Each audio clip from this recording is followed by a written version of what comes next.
आज हम एक ऐसी अविश्वसनीय कहानी जानने वाले हैं जो सुनने में बिल्कुल सच्ची नहीं लगती। ये कहानी है हिरो ओनोडा की, एक ऐसे जापानी सैनिक की जिसका दूसरा विश्व युद्ध तब भी खत्म नहीं हुआ जब बाकी पूरी दुनिया उसे खत्म हुए दशकों मान चुकी थी। चलिए समझते हैं कि ये सब कैसे और क्यों हुआ। जरा सोचिए, साल है 1974। एक तरफ तो दुनिया पूरी तरह बदल चुकी है, घरों में कलर टीवी आ चुके हैं, आसमान में जेट विमान उड़ रहे हैं, और दूसरी तरफ फिलीपींस के लुबांग द्वीप के घने जंगलों में एक जापानी सैनिक के लिए वक्त 1945 में ही अटका हुआ है और उसके लिए जंग अभी भी जारी है। तो सबसे बड़ा सवाल यही उठता है ना, कि आखिर द्वितीय विश्व युद्ध का एक सैनिक एक ऐसी जंग कैसे लड़ रहा था जो असल में 29 साल पहले खत्म हो चुकी थी। क्या यह सिर्फ अपने कर्तव्य के लिए एक जिद थी या इसके पीछे कुछ और भी गहरा था? जब वो आखिर में सालों बाद जंगल से बाहर निकला तो सोचिए जरा, उसकी वर्दी फटी हुई थी, उस पर पैबंद लगे थे, लेकिन उसकी राइफल वो शीशे की तरह चमक रही थी और उसकी आंखें वो आज भी एक ऐसे दुश्मन को ढूंढ रही थीं जो असल में था ही नहीं। ये था हिरो ओनोडा, एक ऐसा इंसान जिसके लिए मानो वक्त ही रुक गया था। देखिए, ओनोडा की इस कहानी को समझने के लिए ना हमें सबसे पहले उस सोच को समझना होगा, उस मानसिकता को समझना होगा जिसने उसे ऐसा बनाया। और ये सोच थी द्वितीय विश्व युद्ध के शाही जापान की, एक ऐसी संस्कृति जो पूरी तरह से कर्तव्य और सम्राट के प्रति वफादारी पर टिकी थी। उस वक्त की इंपीरियल जापानी सेना में एक नियम था जो सबसे ऊपर था, सरेंडर नहीं करना। मतलब दुश्मन के सामने झुकना मौत से भी ज्यादा अपमान की बात मानी जाती थी। ये एक ऐसा उसूल था जिसे हर सैनिक के जहन में एकदम गहराई से बिठा दिया गया था। और इसी उसूल की जड़ में थी एक चीज, कमांडर का आदेश। एक सैनिक के लिए उसके सीनियर अफसर का कहा हुआ हर शब्द पत्थर की लकीर होता था।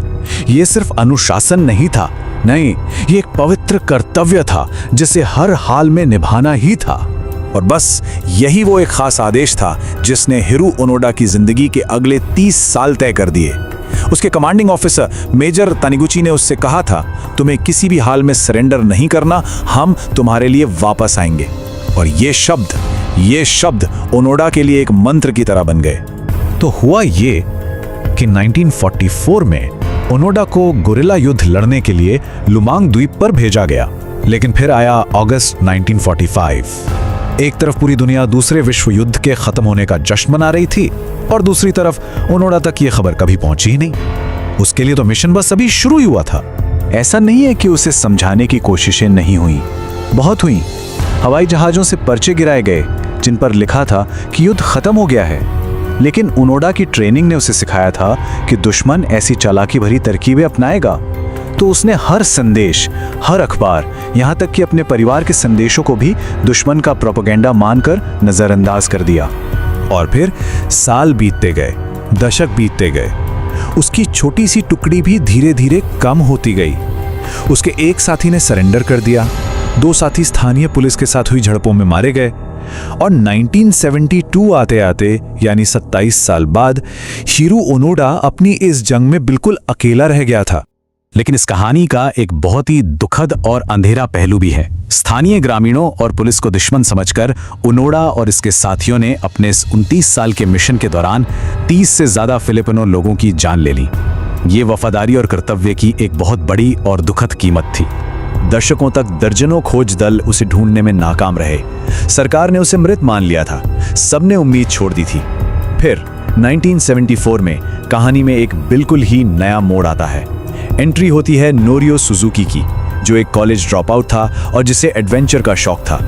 अब ये जो नोरियो सुजुकी था ना, ये कोई आम इंसान नहीं था। उसकी जिंदगी के लक्ष्यों की एक लिस्ट थी और वो भी बड़ी अजीब। वो कहता था, मुझे लेफ्टिनेंट ओनोडा, एक पांडा और येती को ढूंढना है, इसी क्रम में। और अपनी लिस्ट की पहली चीज को पूरा करने के लिए वो निकल पड़ा लुबांग की ओर।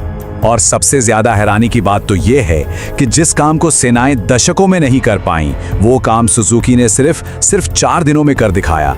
उसने ओनोडा को ढूंढ निकाला। लेकिन ओनोडा अब भी सरेंडर करने को तैयार नहीं था। उसकी सिर्फ एक शर्त थी कि उसका असली कमांडिंग ऑफिसर खुद आकर उसे मिशन खत्म करने का आदेश दे। तो अब सुजुकी के सामने एक नया मिशन था। उसे उस कमांडर को ढूंढना था जिसने 29 साल पहले ओनोडा को वो आदेश दिया था।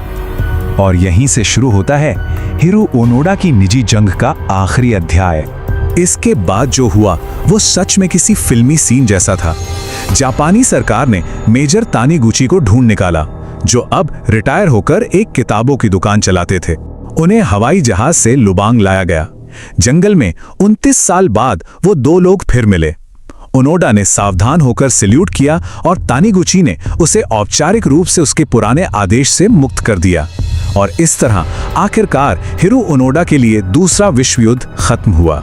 जब ओनोडा जापान वापस लौटा तो उसका स्वागत एक हीरो की तरह हुआ।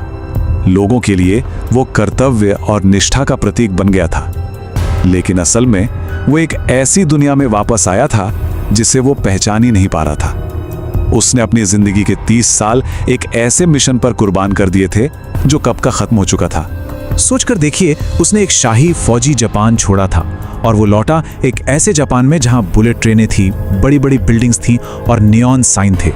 ये कल्चरल शॉक उसके लिए बहुत ज्यादा था।